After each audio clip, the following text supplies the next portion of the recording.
इजरायलियों के मिस्र से निकलने के 480वें वर्ष के बाद जो सुलेमान के इजराइल पर राज्य करने का चौथा वर्ष था, उसके जीव नामक दूसरे महीने में वो यहोवा के भवन बनाने लगा। जो भवन राजा सुलेमान ने यहोवा के लिए बनाया, उसकी लंबाई 60 हाथ, चौड़ाई 20 हाथ और ऊंचाई 30 हाथ थी। भवन के मंदिर के सामने के ओसारे की लंबाई 20 हाथ थी, अर्थात भवन की चौड़ाई के बराबर थी, और ओसारे की चौड़ाई भवन के सामने थी, वह 10 हाथ थी। फिर उसने भवन में चौखट सहित जालीदार खिड़कियां बनवाईं।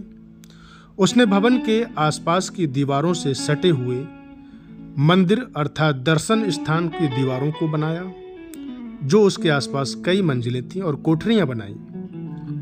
सबसे नीचे वाली मंजिल की चौड़ाई 5 हाथ थी और बीच वाली 6 हाथ और ऊपर वाली 7 हाथ थी, क्योंकि उसने भवन के आसपास की दीवार को बराबर की ओर कुर्सीदार बनाया, इसलिए कि कड़ियां भवन की दीवारों को पकड़े रहें। परमेश्वर का भवन बनाते समय इस बात का ध्यान रखा गया था कि ऐसे पत्थरों को बनाया गया जो वहां से लाने के समय गढ़कर किए गए थे, और भवन के बनते समय हथौड़ा बसूली या किसी प्रकार के लोहे के औजार का शब्द सुनाई नहीं पड़ा था।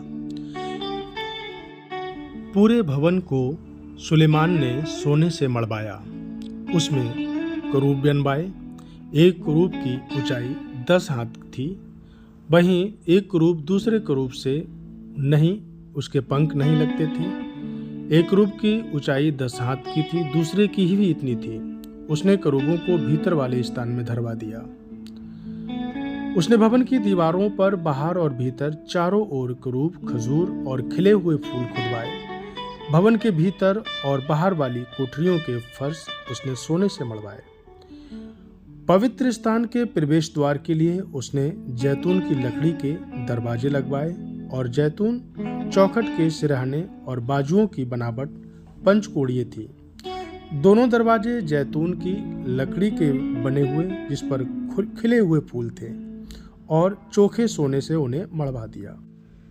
दोनों दरवाजे सनोवर की लकड़ी के थे, जिसमें से एक दरवाजे के 2 पल्ले थे और दूसरे दरवाजे के 2 पल्ले थे, जो पलटकर दोहर जाते थे।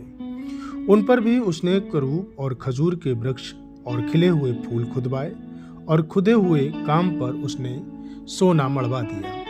उसने भीतर वाले आंगन के घेरे को गढ़े हुए पत्थरों के 3 रद्दे और 1 परत देवदारू की कड़ियां लगाकर बनवाया।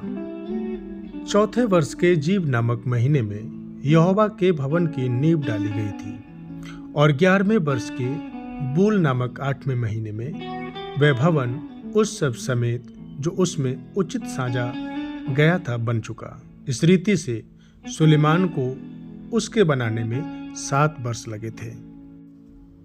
यूं सुलेमान ने भवन को बनाकर पूरा किया।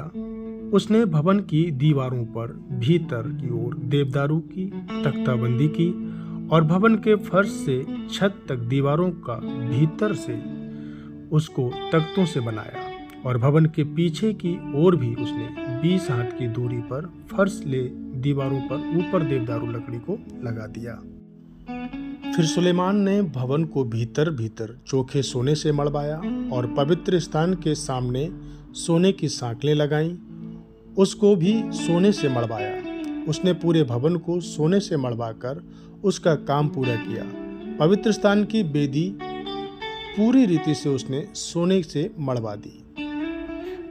जब परमेश्वर का भवन सुलेमान बनवा चुका, तब यहोवा का वचन सुलेमान के पास पहुंचा, ये भवन जो तू बना रहा है, यदि तू मेरी विधियों पर चलेगा और मेरे नियमों को मानेगा और मेरी सब आज्ञाओं पर चलता हुआ उनका पालन करता रहेगा, तो जो वचन मैंने तेरे विषय में तेरे पिता दाऊद को दिया था, उसको मैं पूरा करूंगा, और मैं इजरायलियों के मध्य में निवास करूंगा और अपनी इजरायली प्रजा को ना तजूंगा। सुलेमान ने इस तरह से परमेश्वर के भवन को बनाया।